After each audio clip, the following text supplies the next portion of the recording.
এই প্ৰমোদ বৰুৱাই সেইদিনা খালী চেয়াৰত লেকচাৰ দিছে, এনেকুৱা নহ'লে হ'ল ময়ো। এইফালে আছে মানুহটো, এইফালে পৰা যাব, কিন্তু এইফালে নাই দে। তো আপোনালোকৰ ওদালগুৰি জিলাৰ কাৰণে ভাল এটা খবৰ, এইটোতো আপোনালোকে গমেই পাইছে। যোৱাকালি আসাম এছেম্বলিৰ যিটো বাজেট ছেছন, ইয়াত ওদালগুৰিত নতুনকৈ বড়োলেণ্ড ইউনিভাৰ্চিটিত কেম্পাছ বনাবৰ কাৰণে বাজেটত সোমাই দিছে। এইটো ভাল না বেয়া আপোনালোকৰ কাৰণে?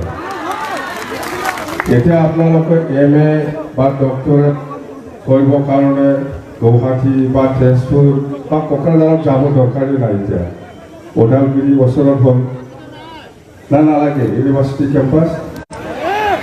আমি বহুত দিনৰ পৰা ওদালগুৰিত এটা বড়োলেণ্ড ইউনিভাৰ্চিটি কেম্পাছ লাগে বুলি আমি ডিমাণ্ড কৰি আহিছোঁ, কিন্তু ছাকচেছ হৈছে। যোৱাকালি যিটো আসাম এছেম্বলিৰ বাজেট, ইয়াত আমাৰ বড়োলেণ্ড ইউনিভাৰ্চিটিৰ কেম্পাছ হ'ব ওদালগুৰিত নতুনকৈ, সেইটো সোমাই দিছে। তাৰমানে পইচা বাজেট লৈ গৈছে, তাৰমানে এই বছৰতে নতুনকৈ ইয়াত বড়োলেণ্ড ইউনিভাৰ্চিটিৰ কেম্পাছ হ'ব।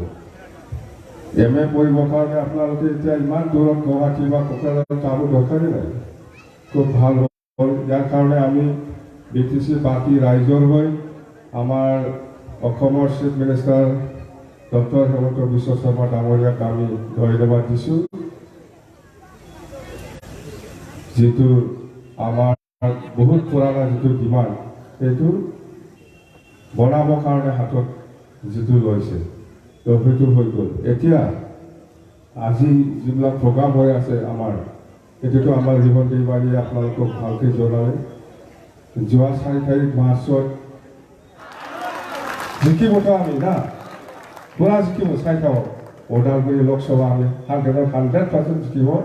এতিয়া আমাৰ মংগলেই নাই, বিৰাট ভাল হ'ল ভাগ্য। আৰু কোকৰাঝাৰ লোকসভাটো ইফালে গোবৰ্ধনা সমষ্টি নতুনকৈ আমি পাম। গোবৰ্ধনা, চাপাগুৰি আৰু বৰমাটো নাথাকিব এতিয়া। আগত চাপাগুৰি ককলাবাৰী একটা এছেম্বলি আছিল, বৰমা একটা এছেম্বলি